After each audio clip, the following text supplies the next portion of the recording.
Paper 118. Supreme and Ultimate, Time and Space. Concerning the several natures of deity, it may be said, 1. The Father is self-existent self. 2. The Son is coexistent self. 3. The Spirit is conjoint existent self. 4. The Supreme is evolutionary experiential self. 5. The Sevenfold is self-distributive divinity. 6. The Ultimate is transcendental experiential self. 7.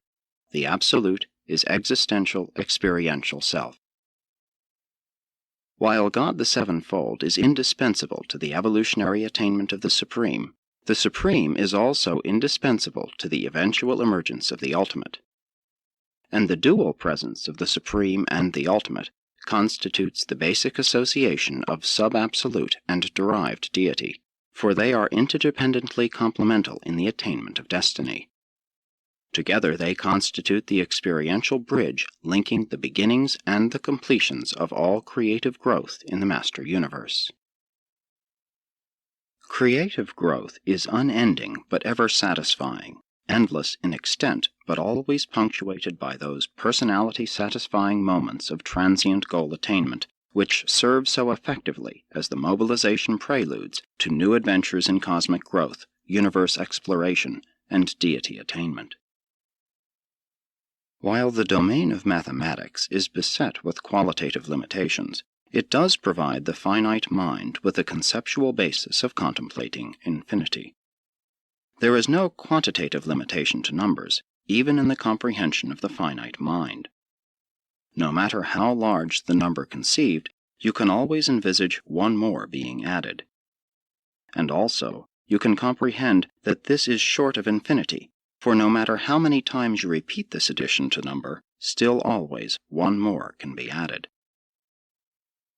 At the same time, the infinite series can be totaled at any given point, and this total, more properly a subtotal, provides the fullness of the sweetness of goal attainment for a given person at a given time and status. But sooner or later, this same person begins to hunger and yearn for new and greater goals, and such adventures in growth will be forever forthcoming in the fullness of time and the cycles of eternity. Each successive universe age is the antechamber of the following era of cosmic growth, and each universe epoch provides immediate destiny for all preceding stages. Havona, in and of itself, is a perfect but perfection-limited creation. Havona perfection, expanding out into the evolutionary superuniverses, finds not only cosmic destiny, but also liberation from the limitations of pre-evolutionary existence. 1. Time and Eternity. It is helpful to man's cosmic orientation to attain all possible comprehension of deity's relation to the cosmos. While absolute deity is eternal in nature, the gods are related to time as an experience in eternity. In the evolutionary universes, eternity is temporal everlastingness, the everlasting now. The personality of the mortal creature may eternalize by self-identification with the indwelling spirit through the technique of choosing to do the will of the Father. Such a consecration of will is tantamount to the realization of eternity reality of purpose. This means that the purpose of the creature has become fixed with regard to the succession of moments. Stated otherwise, that the succession of moments will witness no change in creature purpose. 1,000,000 or 1,000,000,000 moments makes no difference. Number has ceased to have meaning with regard to the creature's purpose. Thus does creature choice plus God's choice eventuate in the eternal realities of the never-ending union of the Spirit of God and the nature of man in the everlasting service of the children of God and of their Paradise Father. There is a direct relationship between maturity and the unit of time consciousness in any given intellect. The time unit may be a day, a year, or a longer period, but inevitably it is the criterion by which the conscious self evaluates the circumstances of life and by which the conceiving intellect measures and evaluates the facts of temporal existence. Experience, wisdom, and judgment are the concomitants of the lengthening of the time unit in mortal experience. As the human mind reckons backward into the past, it is evaluating past experience for the purpose of bringing it to bear on a present situation.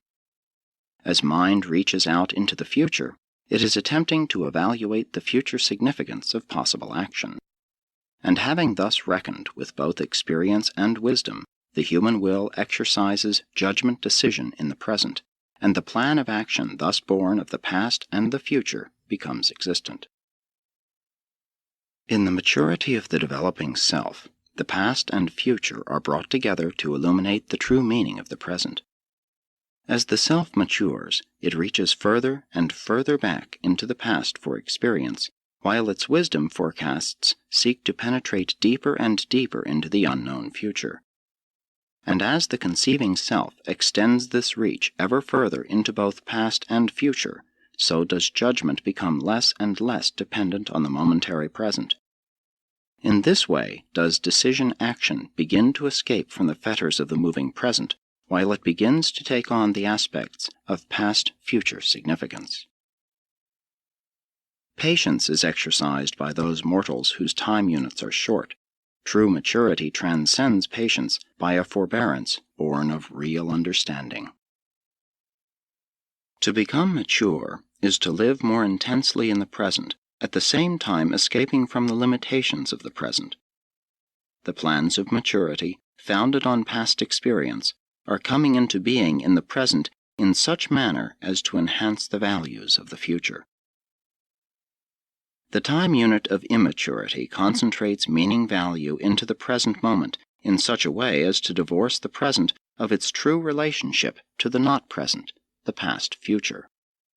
The time unit of maturity is proportioned so to reveal the coordinate relationship of past, present, future, that the self begins to gain insight into the wholeness of events, begins to view the landscape of time from the panoramic perspective of broadened horizons, begins perhaps to suspect the non-beginning, non-ending eternal continuum, the fragments of which are called time. On the levels of the infinite and the absolute, the moment of the present contains all of the past as well as all of the future. I am signifies also I was and I will be. And this represents our best concept of eternity and the eternal. On the absolute and eternal level, potential reality is just as meaningful as actual reality. Only on the finite level and to time-bound creatures does there appear to be such a vast difference. To God, as absolute, an ascending mortal who has made the eternal decision is already a paradise finaliter. But the universal Father, through the indwelling thought adjuster, is not thus limited in awareness, but can also know of and participate in every temporal struggle with the problems of the creature ascent from animal-like to godlike levels of existence. 2. Omnipresence and ubiquity. The ubiquity of deity must not be confused with the ultimacy of the divine omnipresence. It is volitional with the universal Father that the supreme, the ultimate, and the absolute should compensate, coordinate, and unify his time-space ubiquity and his time-space transcended omnipresence with his timeless and spaceless universal and absolute presence. And you should remember that, while deity ubiquity may be so often space-associated, it is not necessarily time-conditioned. As mortal and Urantia ascenders, you progressively discern God through the ministry of God the Sevenfold. Through Havana you discover God the Supreme. On Paradise you find Him as a person, and then, as finaliters, you will presently attempt to know Him as ultimate. Being finaliters, there would seem to be but one course to pursue after having attained the ultimate, and that would be to begin the quest of the Absolute. No finaliter will be disturbed by the uncertainties of the attainment of the deity absolute, since at the end of the supreme and ultimate ascensions he encountered God the Father. Such finalators will no doubt believe that, even if they should be successful in finding God the Absolute, they would only be discovering the same God, the Paradise Father, manifesting himself on more nearly infinite and universal levels. Undoubtedly, the attainment of God in Absolute would reveal the primal ancestor of universes as well as the final father of personalities. God the Supreme may not be a demonstration of the time-space omnipresence of deity, but he is literally a manifestation of divine ubiquity. Between the spiritual presence of the Creator and the material manifestations of creation, there exists a vast domain of the ubiquitous becoming, the universe emergence of evolutionary deity. If God the Supreme ever assumes direct control of the universes of time and space, we are confident such a deity administration will function under the overcontrol of the Ultimate. In such an event, God the Ultimate would begin to become manifest to the universes of time as the transcendental Almighty, the Omnipotent, exercising the overcontrol of supertime and transcended space concerning the administrative functions of the Almighty Supreme. The mortal mind may ask, even as we do, if the evolution of God the Supreme to administrative authority in the grand universe is attended by augmented manifestations of God the Ultimate, will a corresponding emergence of God the Ultimate in the postulated universes of outer space be attended by similar and enhanced revelations of God the Absolute? But we really do not know. 3. Time-space relationships. Only by ubiquity could deity unify time-space manifestations to the finite conception, for time is a succession of instants, while space is a system of associated points. You do, after all, perceive time by analysis and space by synthesis. You coordinate and associate these two dissimilar conceptions by the integrating insight of personality. Of all the animal world, only man possesses this time-space perceptibility. To an animal, motion has a meaning, but motion exhibits value only to a creature of personality status. Truth is inconcussible, forever exempt from all transient vicissitudes, albeit never dead and formal, always vibrant and adaptable, radiantly alive. But when truth becomes linked with fact, then both time and space condition its meanings and correlate its values. Such realities of truth wedded to fact become concepts and are accordingly relegated to the domain of relative cosmic realities. The linking of the absolute and eternal truth of the Creator with the factual experience of the finite and temporal creature eventuates a new and emerging value of the Supreme. The concept of the Supreme is essential to the coordination of the divine and unchanging overworld with the finite and ever-changing underworld. Space comes the nearest of all non-absolute things to being absolute. Space is apparently absolutely ultimate. The real difficulty we have in understanding space on the material level is due to the fact that, while material bodies exist in space, space also exists in these same material bodies. While there is much about space that is absolute, that does not mean that space is absolute. It may help to an understanding of space relationships if you would conjecture that, relatively speaking, space is, after all, a property of all material bodies. Hence, when a body moves through space, it also takes all its properties with it, even the space which is in and of such a moving body. All patterns of reality occupy space on the material levels, but spirit patterns only exist in relation to space. They do not occupy or displace space, neither do they contain it. But to us the master riddle of space pertains to the pattern of an idea. When we enter the mind domain, we encounter many a puzzle. Does the pattern, the reality of an idea, occupy space? We really do not know, albeit we are sure that an idea pattern does not contain space, but it would hardly be safe to postulate that the immaterial is always non-spatial. 4. Primary and secondary causation. Many of the theologic difficulties and the metaphysical dilemmas of mortal man are due to man's mislocation of deity personality and consequent assignment of infinite and absolute attributes to subordinate divinity and to evolutionary deity. You must not forget that, while there is indeed a true first cause, there are also a host of coordinate and subordinate causes, both associate and secondary causes. The vital distinction between first causes and second causes is that first causes produce original effects which are free from inheritance of any factor derived from any antecedent causation. Secondary causes yield effects which invariably exhibit inheritance from other and preceding causation. The purely static potentials inherent in the unqualified absolute are reactive to those causations of the deity absolute which are produced by the actions of the Paradise Trinity.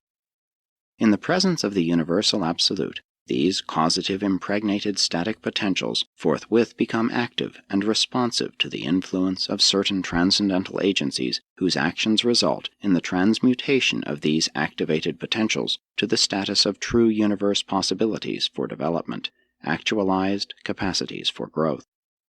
It is upon such matured potentials that the creators and controllers of the grand universe enact the never-ending drama of cosmic evolution. Causation, disregarding existentials, is threefold in its basic constitution. As it operates in this universe age and concerning the finite level of the seven superuniverses, it may be conceived as follows. 1. Activation of static potentials. The establishment of destiny in the universal absolute by the actions of the deity absolute, operating in and upon the unqualified absolute, and in consequence of the volitional mandates of the Paradise Trinity. 2. Eventuation of universe capacities.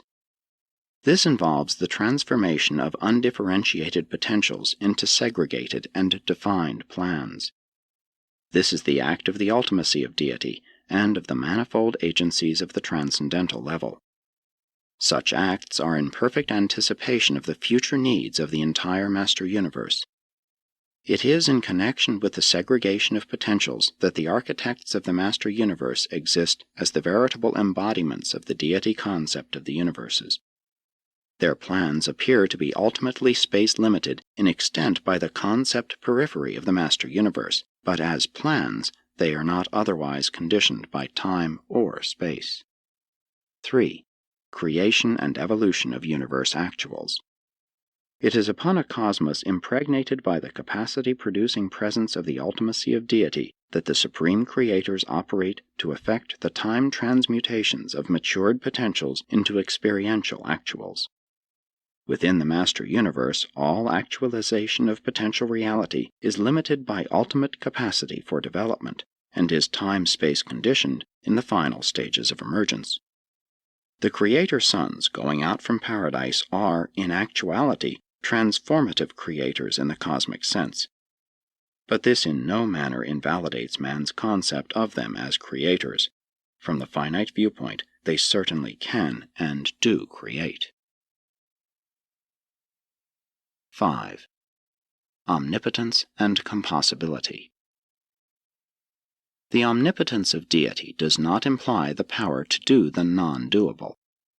Within the time-space frame and from the intellectual reference point of mortal comprehension, even the infinite God cannot create square circles or produce evil that is inherently good. God cannot do the ungodlike thing. Such a contradiction of philosophic terms is the equivalent of non-entity, and implies that nothing is thus created. A personality trait cannot at the same time be godlike and ungodlike. Compossibility is innate in divine power.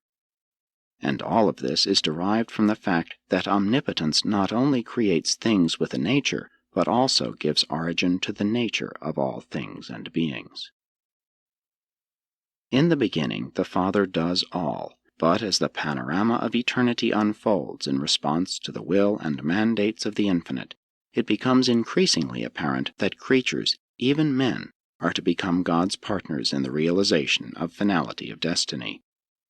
And this is true even in the life in the flesh.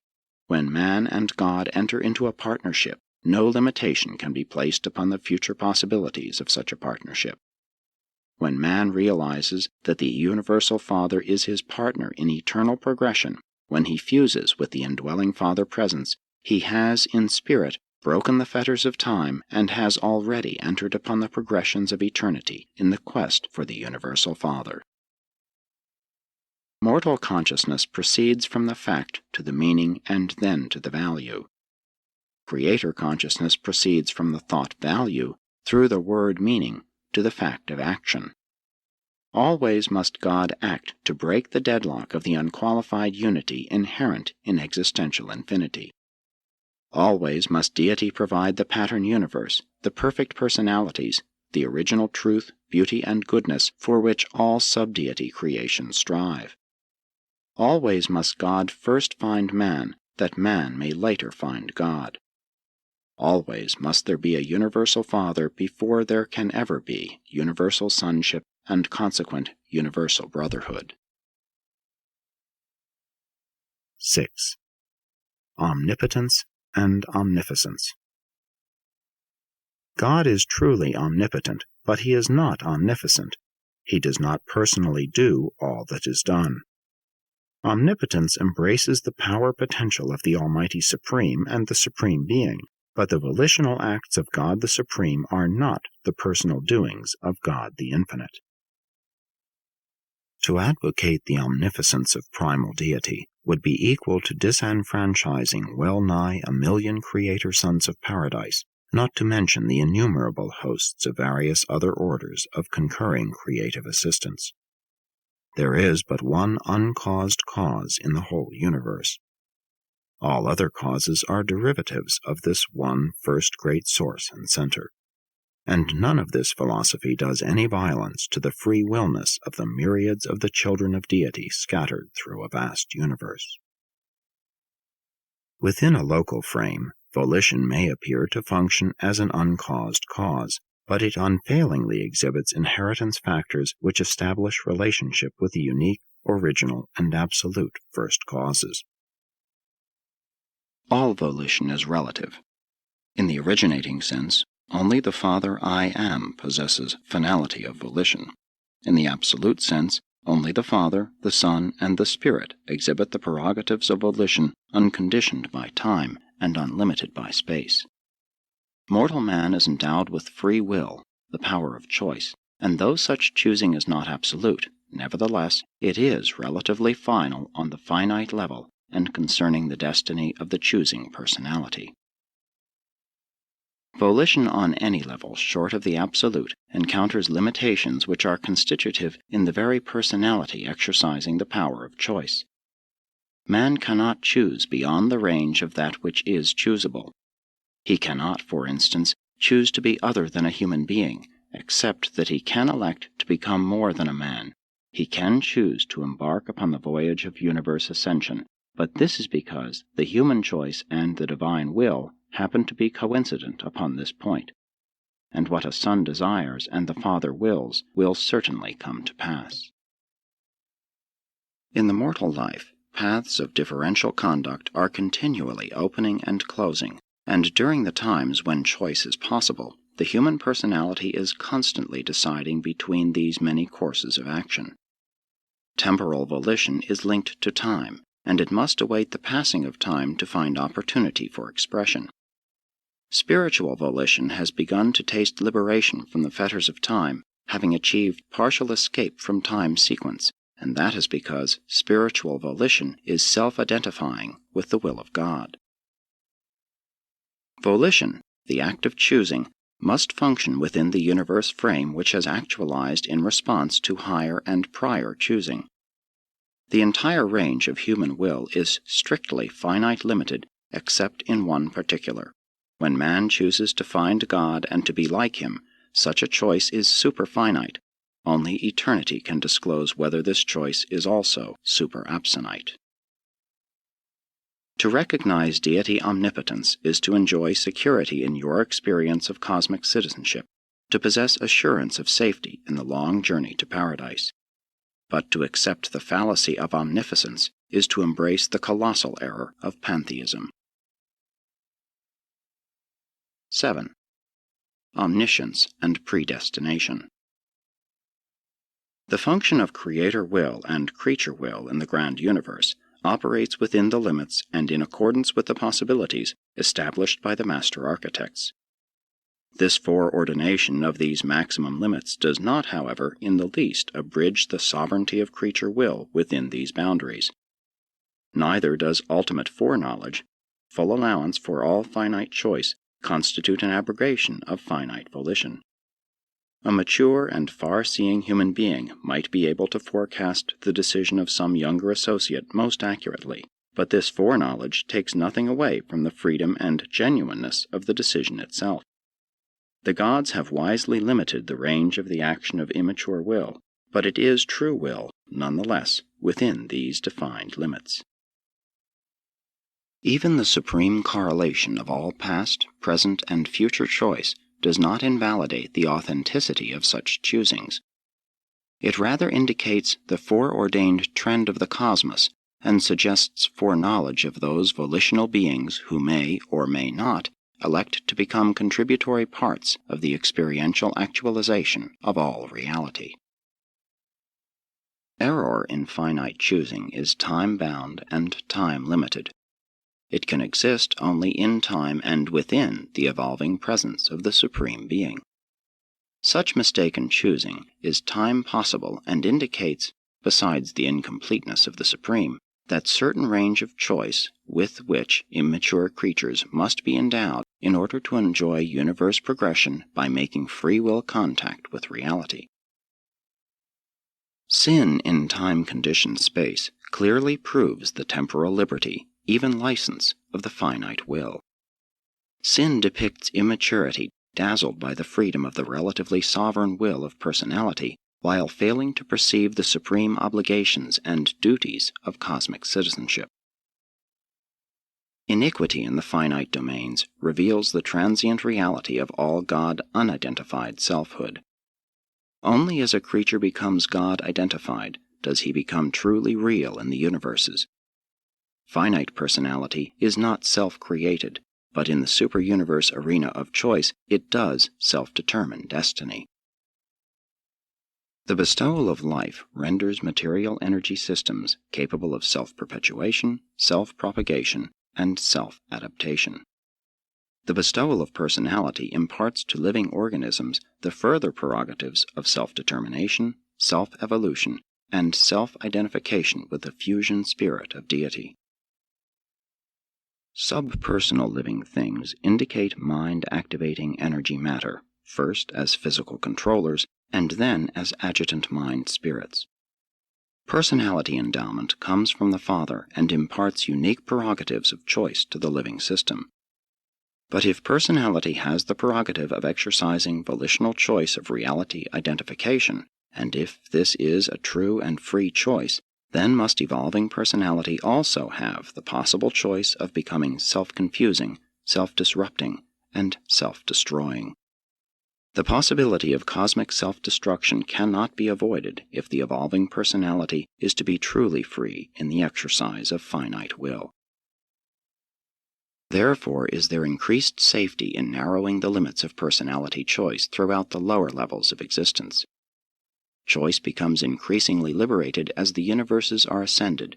Choice eventually approximates divine freedom when the ascending personality achieves divinity of status, supremacy of consecration to the purposes of the universe, completion of cosmic wisdom attainment, and finality of creature identification with the will and the way of God.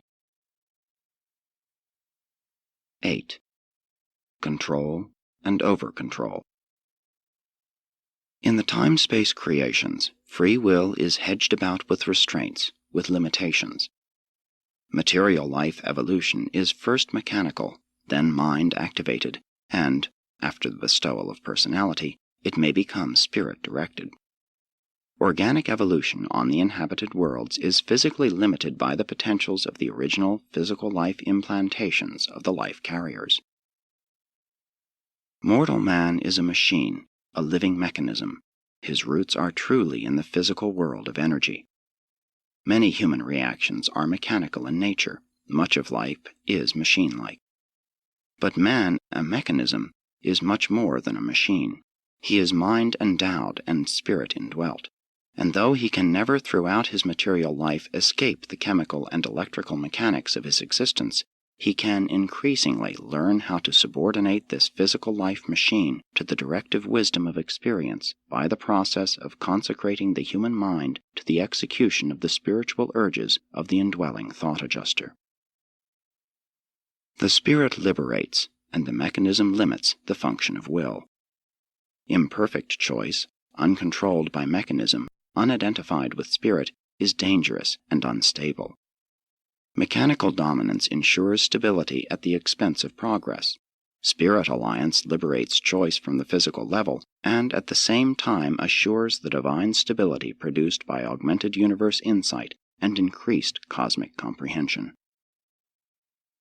The great danger that besets the creature is that, in achieving liberation from the fetters of the life mechanism, he will fail to compensate this loss of stability by effecting a harmonious working liaison with spirit. Creature choice, when relatively liberated from mechanical stability, may attempt further self-liberation independent of greater spirit identification.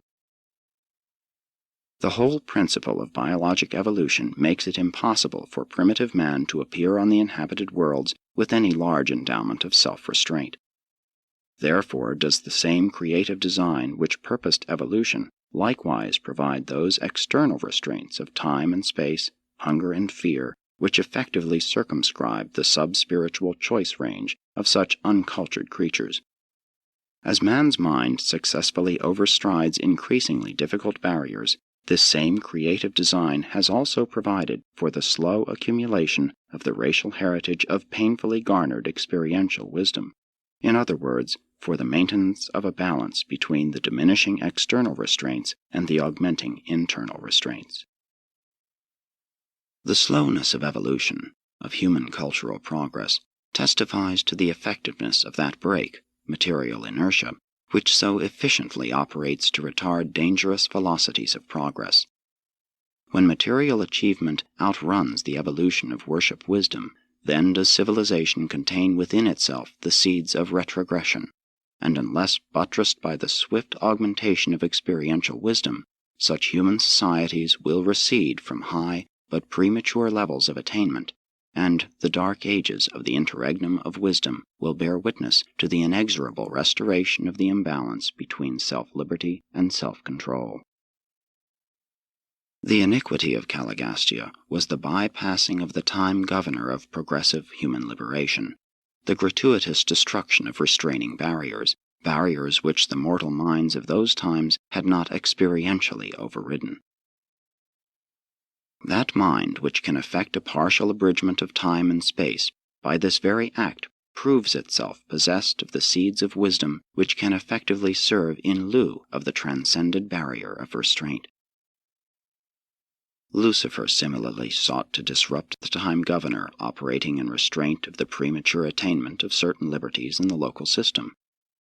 A local system settled in light and life has experientially achieved those viewpoints and insights which make feasible the operation of many techniques that would be disruptive and destructive in the pre-settled eras of that very realm.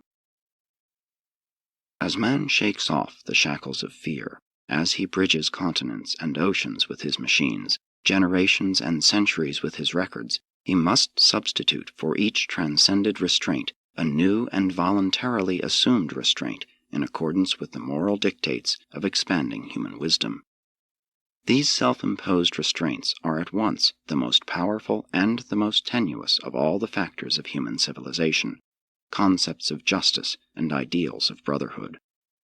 Man even qualifies himself for the restraining garments of mercy when he dares to love his fellow men, while he achieves the beginnings of spiritual brotherhood when he elects to mete out to them that treatment which he himself would be accorded, even that treatment which he conceives that God would accord them. An automatic universe reaction is stable and, in some form, continuing in the cosmos. A personality who knows God and desires to do His will, who has spirit insight, is divinely stable and eternally existent. Man's great universe adventure consists in the transit of his mortal mind from the stability of mechanical statics to the divinity of spiritual dynamics, and he achieves this transformation by the force and constancy of his own personality decisions in each of life's situations, declaring, "It is my will that your will be done." 9. Universe mechanisms. Time and space are a conjoined mechanism of the Master Universe. They are the devices whereby finite creatures are enabled to coexist in the cosmos with the infinite. Finite creatures are effectively insulated from the absolute levels by time and space. But these insulating media, without which no mortal could exist, operate directly to limit the range of finite action. Without them no creature could act, but by them the acts of every creature are definitely limited. Mechanisms produced by higher minds function to liberate their creative sources, but to some degree unvaryingly limit the action of all subordinate intelligences. To the creatures of the universes, this limitation becomes apparent as the mechanism of the universes. Man does not have unfettered free will. There are limits to his range of choice, but within the radius of this choice, his will is relatively sovereign. The life mechanism of the mortal personality, the human body, is the product of supermortal creative design. Therefore, it can never be perfectly controlled by man himself. Only when ascending man, in liaison with the fused adjuster, self-creates the mechanism for personality expression, will he achieve perfected control thereof.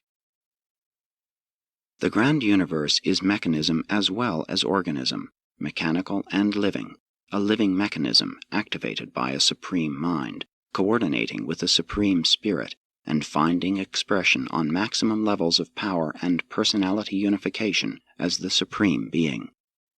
But to deny the mechanism of the finite creation is to deny fact and to disregard reality.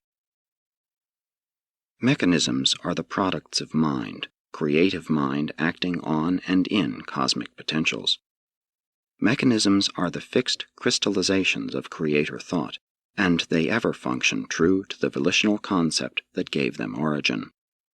But the purposiveness of any mechanism is in its origin, not in its function. These mechanisms should not be thought of as limiting the action of deity. Rather is it true that in these very mechanics deity has achieved one phase of eternal expression. The basic universe mechanisms have come into existence in response to the absolute will of the first source and center, and they will therefore eternally function in perfect harmony with the plan of the infinite. They are indeed the non-volitional patterns of that very plan. We understand something of how the mechanism of paradise is correlated with the personality of the eternal Son. This is the function of the conjoint actor.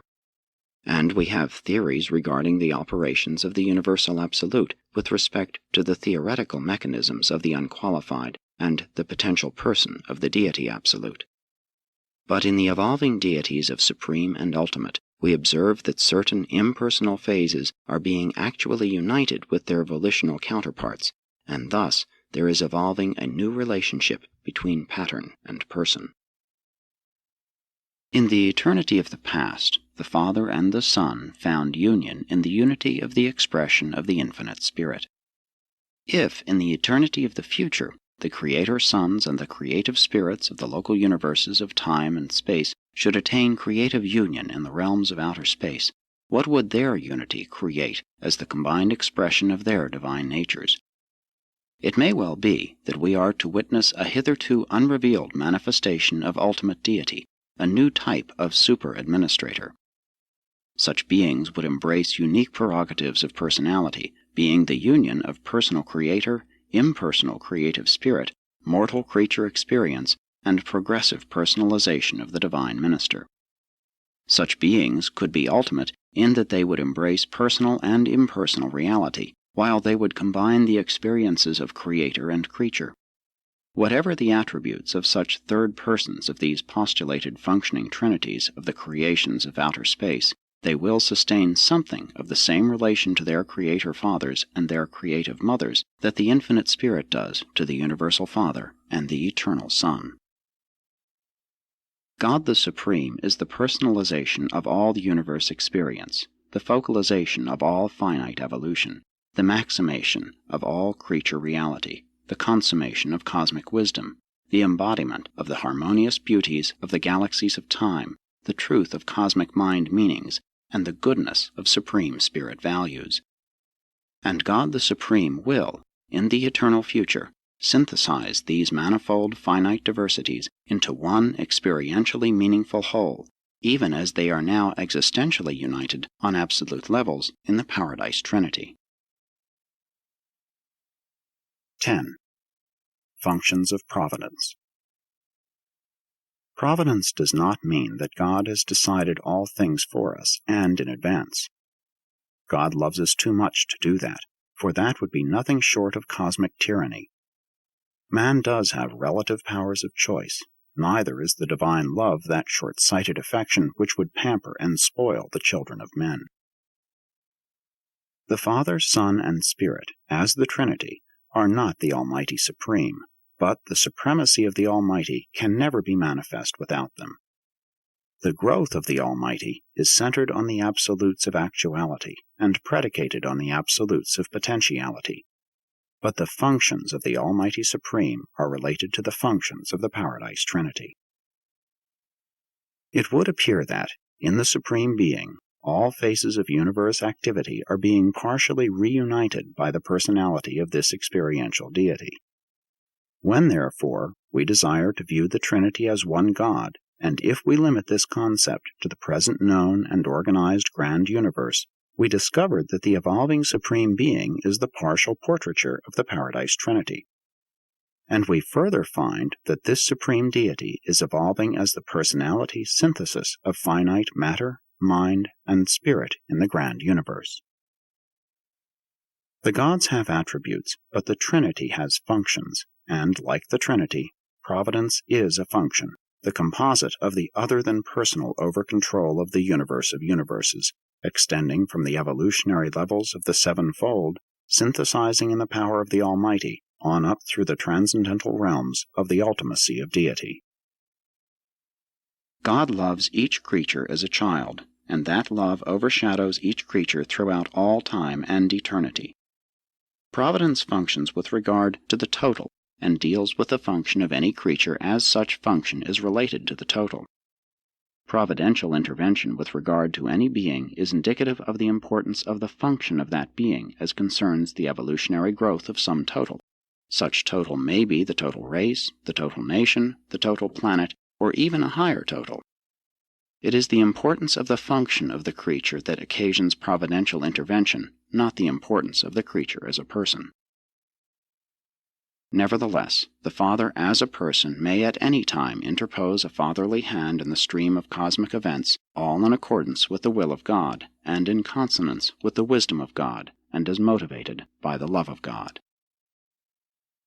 But what man calls providence is all too often the product of his own imagination, the fortuitous juxtaposition of the circumstances of chance.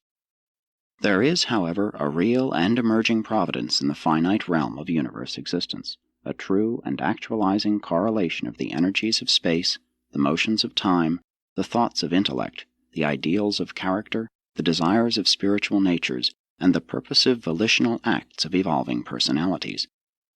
The circumstances of the material realms find final finite integration in the interlocking presences of the Supreme and the Ultimate.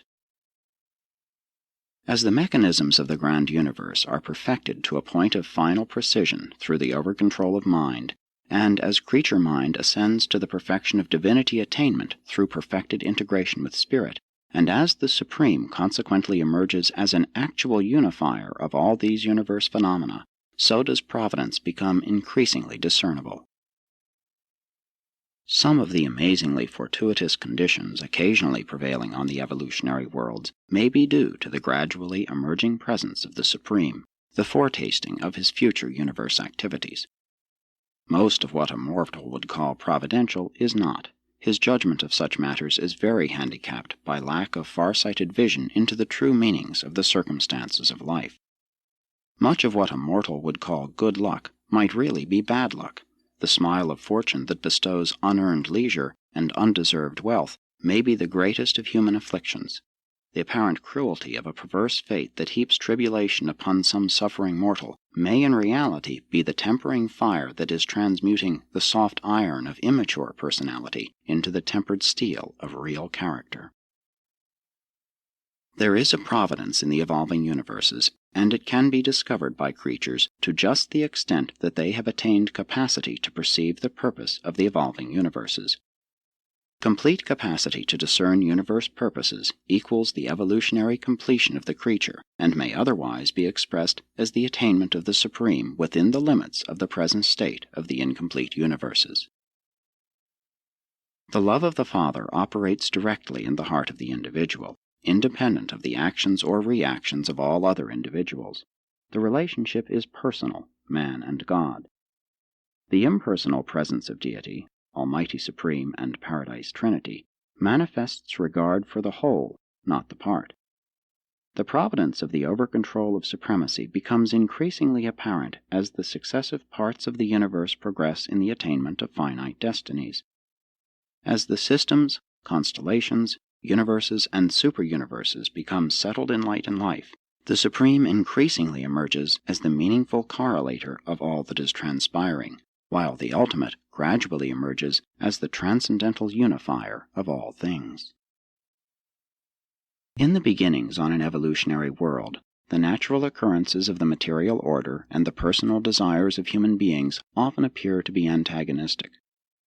Much that takes place on an evolving world is rather hard for mortal man to understand. Natural law is so often apparently cruel, heartless, and indifferent to all that is true, beautiful, and good in human comprehension. But as humanity progresses in planetary development, we observe that this viewpoint is modified by the following factors. 1.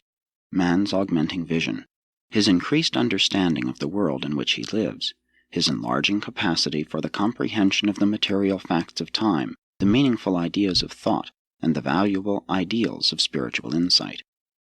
As long as men measure only by the yardstick of the things of a physical nature, they can never hope to find unity in time and space.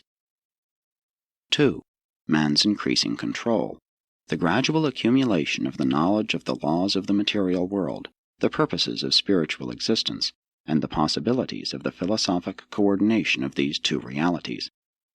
Man the savage was helpless before the onslaughts of natural forces, was slavish before the cruel mastery of his own inner fears. Semi-civilized man is beginning to unlock the storehouse of the secrets of the natural realms, and his science is slowly but effectively destroying his superstitions, while at the same time providing a new and enlarged factual basis for the comprehension of the meanings of philosophy and the values of true spiritual experience. Man the civilized will someday achieve relative mastery of the physical forces of his planet. The love of God in his heart will be effectively outpoured as love for his fellow men, while the values of human existence will be nearing the limits of mortal capacity. 3. Man's universe integration. The increase of human insight, plus the increase of human experiential achievement, brings him into closer harmony with the unifying presences of supremacy, Paradise Trinity, and Supreme Being. And this is what establishes the sovereignty of the Supreme on the worlds long settled in light and life. Such advanced planets are indeed poems of harmony, pictures of the beauty of achieved goodness attained through the pursuit of cosmic truth. And if such things can happen to a planet, then even greater things can happen to a system and the larger units of the grand universe, as they too achieve a settledness indicating the exhaustion of the potentials for finite growth. On a planet of this advanced order, providence has become an actuality. The circumstances of life are correlated, but this is not only because man has come to dominate the material problems of his world. It is also because he has begun to live according to the trend of the universes. He is following the pathway of supremacy to the attainment of the Universal Father. The kingdom of God is in the hearts of men, and when this kingdom becomes actual in the heart of every individual on a world, then God's rule has become actual on that planet, and this is the attained sovereignty of the Supreme Being. To realize providence in time, man must accomplish the task of achieving perfection.